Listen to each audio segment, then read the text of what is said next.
Hello guys! Good morning, good afternoon sa inyong lahat.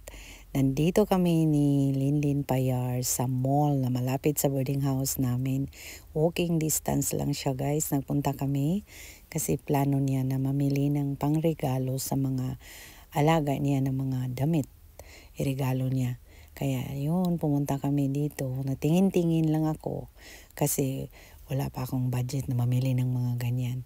Siya, yun, ikot ng ikot, tingin ng tingin. At saka, ayun din, sinamahan ko na rin siya. Nag-enjoy rin ako sa mga kulay ng mga damit ngayong taon. Yan ang mga trend na mga color. Yan, red, at saka green. O yan ang mga trend na color ngayong taon.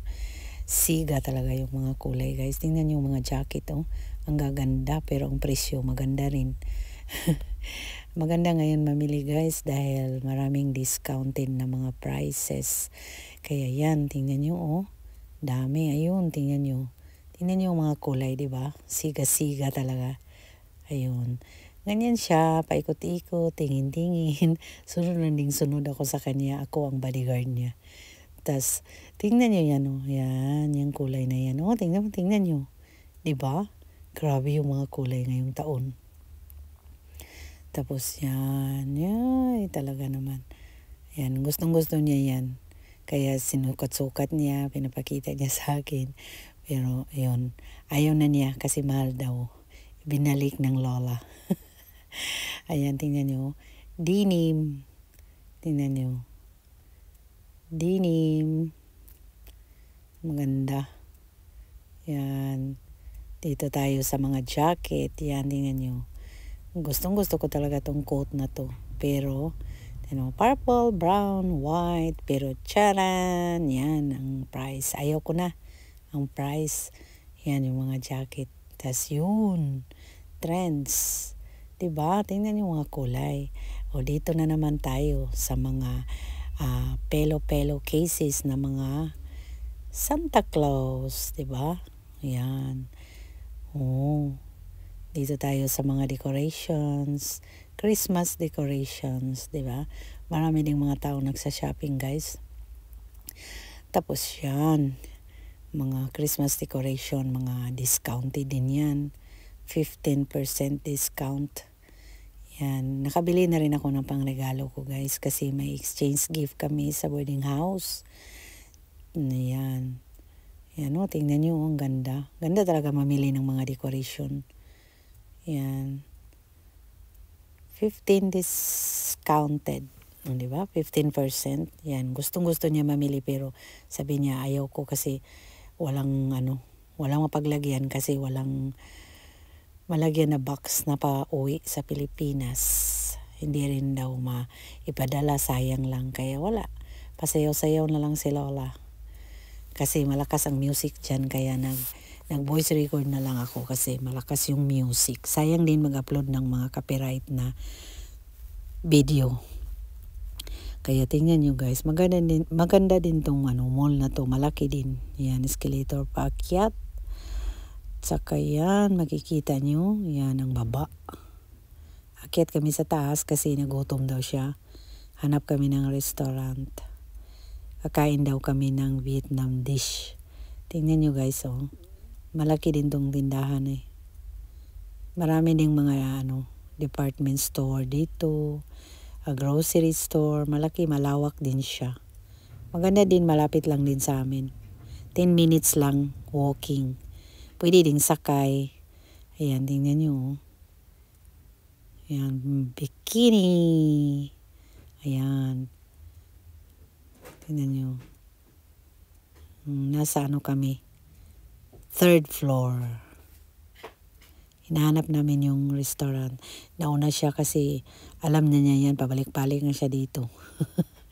Alam na niya. Yan. Diba? Akala ko dyan yung restaurant. Mali pala. Doon pala sa unahan. Tinawag ko siya kasi akala ko doon ang restaurant. Ako palang mali. Nakalimutan ko. Hindi pala yun. Kaya yun, paikot-ikot ang Lola. Hindi daw dyan. Sabi niya, hindi dyan. Mali yan. Doon sa dulo. Ini-insist ko yung sa akin. Doon. Pero hindi pala. Mali pala. Napahiya ang lola niyo. Kaya yun, tuloy-tuloy. Ayan, nakita nyo yan guys, yung massage chair. Na-try nyo ba yan? Ako na-try ko na yan. Maganda yan. Sakit sa katawan. Kasi nga, masarap siya kahit masakit. Kasi nga, yugyugin talaga. Pisain lahat ng mga buto-buto mo. Ayan, magpili ka lang bayad. Pwedeng coins, pwedeng card. Yan. Tapos yun, doon pa sa unahan yung restaurant. Mamili ka lang kung saan gusto mo. May Japanese, sushi, Vietnam dish, Korean dish, Russian dish, pero walang Filipino dish. Yan, pwede kang dyan, bubble tea. Pero hindi siya mahilig sa bubble tea, kaya tuloy-tuloy ang lola. Yan, bubble tea yan, pwede kang mag-order. Marami talaga dito, sobrang dami. Mga Asian na Pilipino lang ang wala. Yan. Doon pa sa unahan yung malawak talaga to.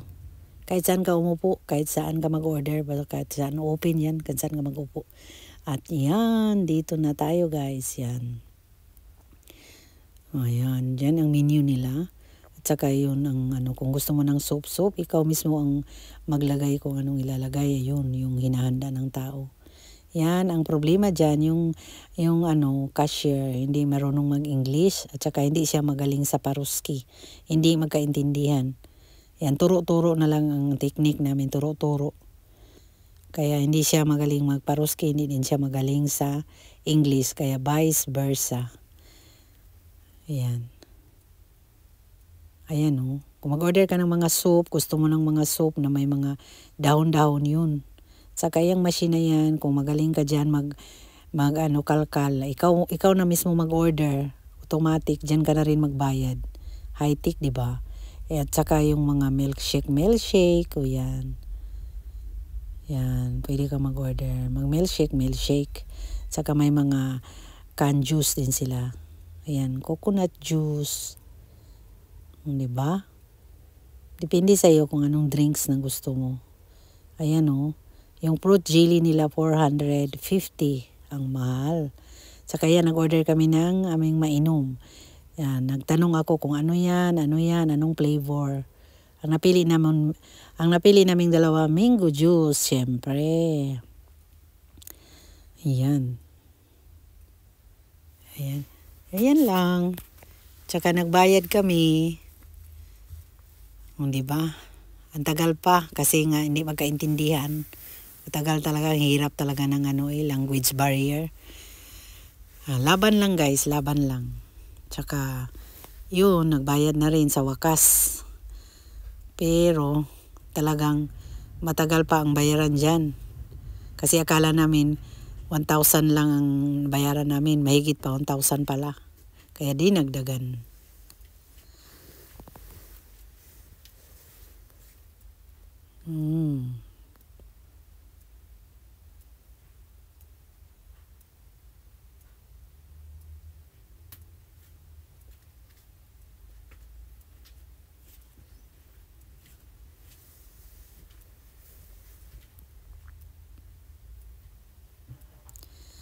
Kaya yan, natapos din. Nagturo-turo na lang ang lola niyo. Sa wakas, binigay na rin yung sukli. Ayan na guys, tapos na. Sa wakas, finally. Saka yan, very funny yan si financier ko. Kasi may matagal na daw pera sa wallet niya. Pera daw ng Hong Kong. Sabi ko, hindi yan pera ng Hong Kong, pera yan dito. Tangi. Hindi niya kilala yung pera sa Russia, yan. Tawa siya ng tawa. Matagal na daw yun sa wallet niya, o diba? Very funny ang lola niyo, hindi niya kilala yung pera ng Russia. Kaya binalik niya sa wallet niya. Ayan, malaki dito, tingnan niyo yung sa likod, yan. Japanese. So yung order namin ayan guys. Yung order namin. Hindi namin alam ang pangalan, basta may siopaw siya. Tapos mangga. Tapos yan, sausawan, tapos karne. Kapitami.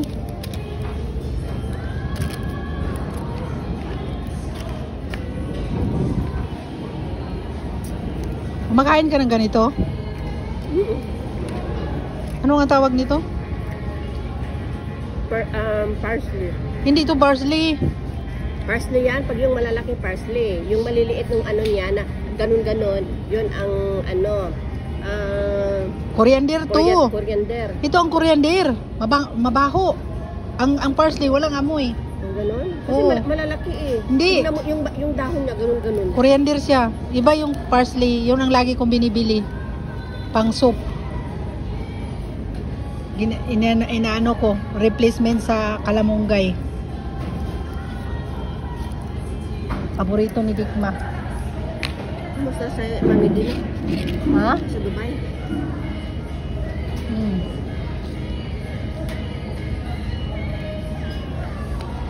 Masaya siya sa lakwatsa niya.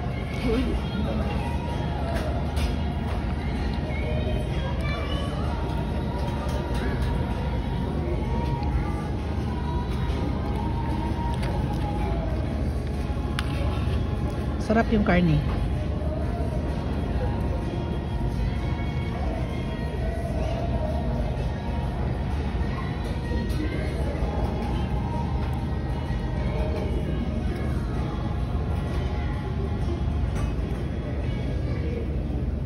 Lahat sila dito na ano, yung mga naka-uniform.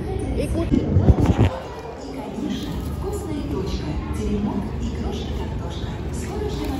Ganyan. Ganito guys. Lagay mo itong fresh na noodles. Late na naalala. Marami kasi ay. Yung karne. Wait lang. Karne at saka yung ano na Yung taugi.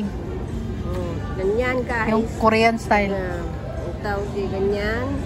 Kasi mga ignorante mawala ito sa bukid. Kaya nga, nahuli na naisip. Lagyan mo ng kunting fresh na Rice. Tapos i-roll. noodles. Then, i-roll. Paano ito? So, ay, nakunit na. Ayan, nakunit na. Tama, roll na yan, guys. Sige na, Then, kainin mo.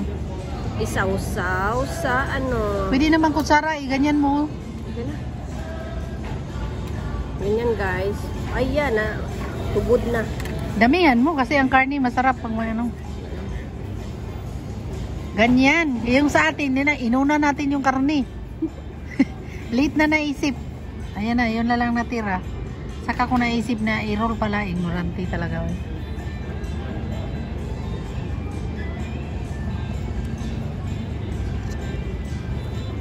Iyon na yung karne. Ano? Sa'yo na yan. Ubusin mo yan. Tignan mo ang ubusin ko. Ay, ang dami-dami.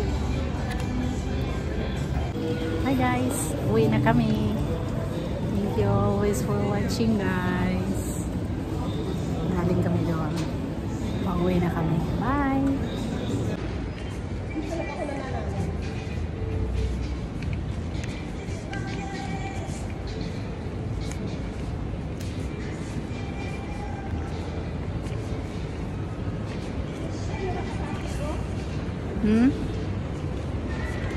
Uwi na kami.